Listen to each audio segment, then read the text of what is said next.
This happened about 4 years ago, and to this day, I still get chills thinking about it.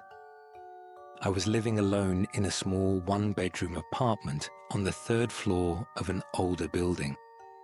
It wasn't in the best part of town, but the rent was cheap, and I didn't have many options. The place had this old, almost forgotten feel to it. Creaky floors, dim hallway lights that flickered, and neighbors who mostly kept to themselves.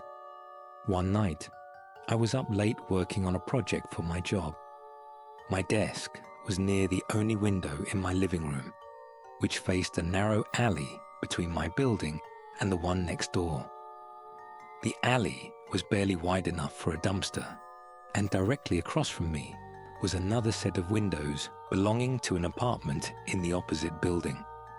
Most of the time, the windows were dark. That night, as I was typing away, I had this strange, nagging feeling, like someone was watching me. I brushed it off at first, telling myself I was just being paranoid. But after a few minutes, I glanced at the window across the alley. There was a man standing there. He was in the window of the apartment directly across from me, barely illuminated by the faint glow of a street lamp. He wasn't doing anything, just standing completely still, staring straight at me. I froze. My first thought was that maybe it was just a neighbor, but something about the way he stood there, unmoving, felt wrong. His face was shadowed, but I could tell he was looking directly at me. I tried to shake it off and went back to typing, but I couldn't focus. I kept glancing up, and he was still there, motionless. After what felt like forever, I decided to close my blinds. As I reached for the cord, the man suddenly moved. Not in a casual way. He twitched, his whole body shifting like he hadn't expected me to react. Then he did something that made my stomach drop. He smiled. Not a friendly smile.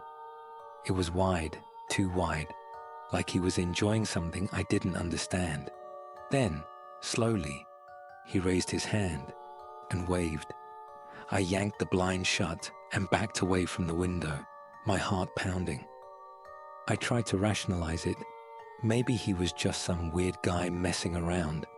But why was he watching me? And why did he move like that? I did my best to ignore it, and eventually convinced myself I was overreacting.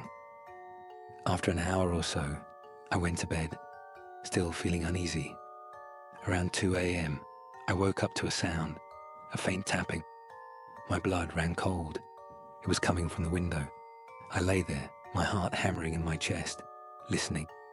Tap, tap, tap. It was deliberate, slow.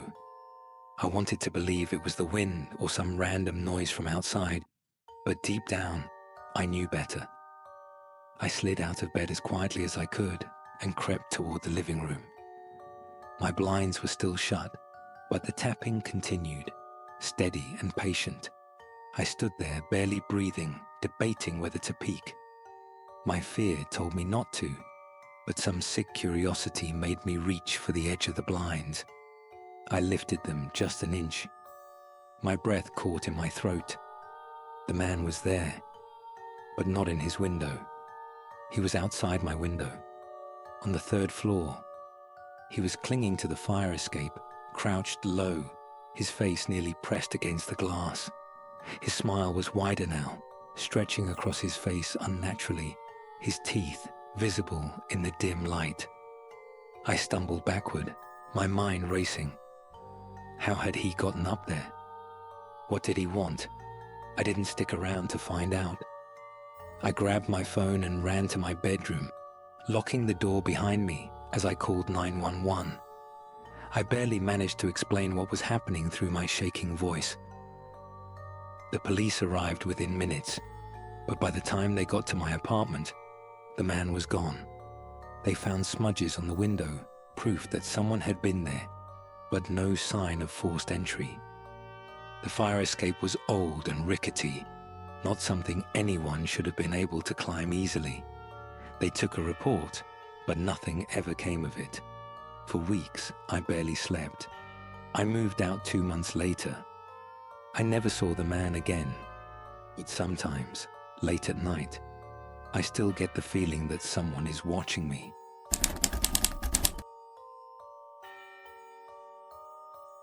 This happened to me a few years ago, and to this day, I still get chills thinking about it. I was 19 and had just started college. I lived off campus in a small apartment, which meant I had to take the bus to and from school. The route was usually safe, but I always took the last stop, which was farther out and closer to a more secluded area. There were fewer people on the bus by that point, and most nights, I walked home alone in the dim glow of the streetlights. One night, after a late study session, I got off at my usual stop. The bus pulled away, leaving me in the quiet of the nearly empty street. As I started walking, I noticed an old, beat-up white van parked across from the bus stop. It wasn't there that morning. The windows were tinted so dark I couldn't see inside, and something about it immediately unsettled me. Trying to shake off the paranoia, I quickened my pace. That's when I heard the van's engine start. I didn't look back. I just kept walking, hoping I was imagining it. But then I heard it. Slow, steady tires rolling behind me. My stomach dropped. The van was following me. I turned onto a smaller side street that led to my apartment complex, hoping whoever was inside would just keep driving. But they didn't. The van turned too. At this point, my heart was pounding so hard I could barely hear my own footsteps. I pulled out my phone and pretended to talk to someone. "Hey, yeah, I'm almost home. I'll see you in a second," I said loudly, praying it would scare off whoever was in that van. Nothing changed. The van kept crawling behind me. I was only a couple of blocks from my apartment, but I knew I couldn't go home. If this person saw where I lived, I'd never feel safe again. So instead of going to my building, I cut through a small alley behind a row of townhouses. It was a dead end, but there was a fence at the end that I could climb over into the next street. As soon as I slipped into the alley, I heard the van's engine rev. It sped up and turned sharply, stopping right at the entrance of the alley. That's when the fear became pure terror. The driver's side door opened. I didn't wait to see who got out. I sprinted down the alley, my backpack bouncing against me. My only thought was getting over that fence. I heard footsteps behind me. Fast, heavy. Whoever it was, they were running after me. I reached the fence, grabbed the top, and pulled myself up. Just as I swung my leg over, I felt fingers graze my ankle. I kicked hard, scrambling to the other side, landing in a heap on the pavement. My hands were scraped, my knee aching, but I didn't stop. I ran. I didn't look back until I reached a small 24-hour convenience store a few blocks away. I burst through the doors, gasping for breath, my whole body shaking. The cashier gave me a weird look, but I didn't care. I stayed there for nearly an hour before finally calling a friend to pick me up. The next morning, I reported the incident to the police, but I didn't have a plate number or a description of the person, just the van. They said they'd keep an eye out, but I knew they wouldn't find anything. For weeks, I was paranoid. I changed my bus stop, stopped going out late, and never walked home alone again. I never saw the van after that night, but sometimes, when I'm alone at night, I swear I can hear the low hum of an engine creeping behind me. And I wonder, was that the only time they followed me? Or was it just the first time I noticed?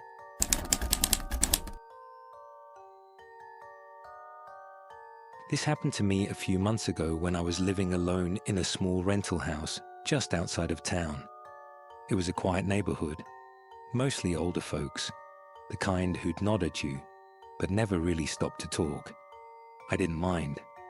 I liked the solitude. At the time, I worked late shifts at a diner, so I'd usually get home past midnight, exhausted, just wanting to eat something and pass out. It started with little things.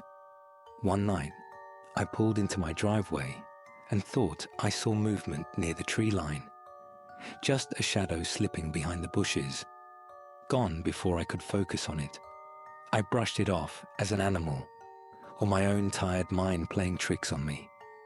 Then, a few nights later, I noticed footprints in the dirt near my kitchen window, large ones. But again, I reasoned with myself, maybe they were from the meter reader or some delivery guy. Then came the knocking.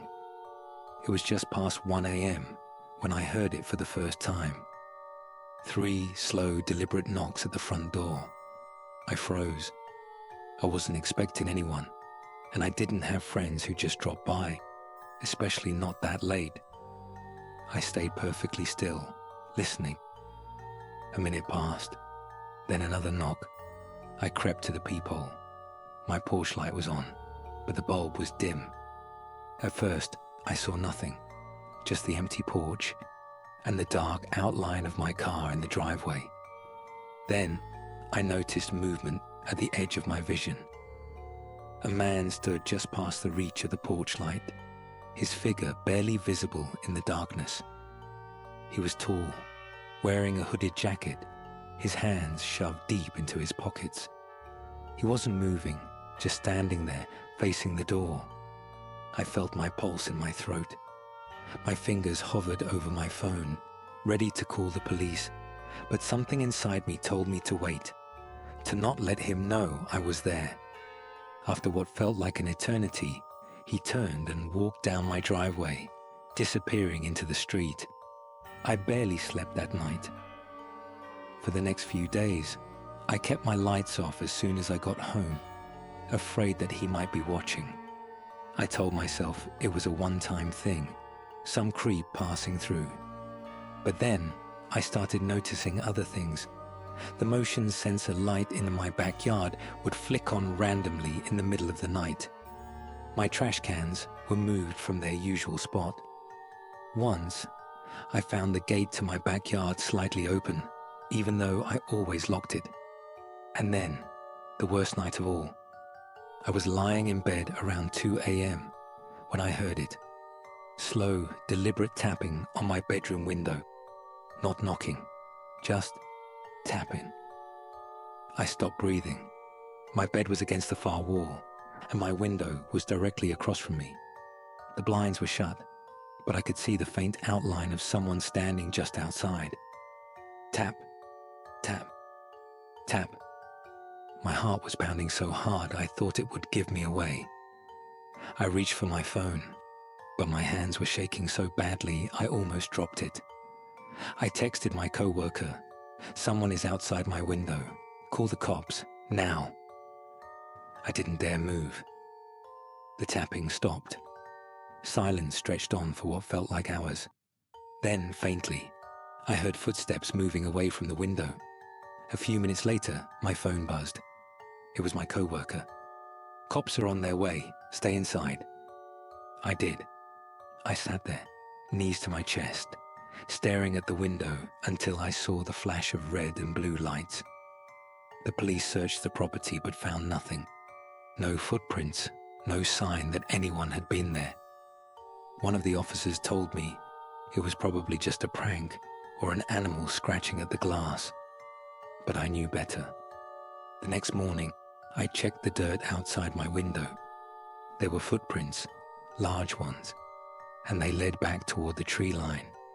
I never saw the man again after that night. But for months, I never slept with my blinds open.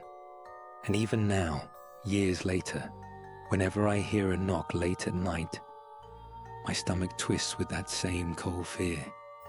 Because I know, somewhere out there, he's probably still watching someone, maybe even waiting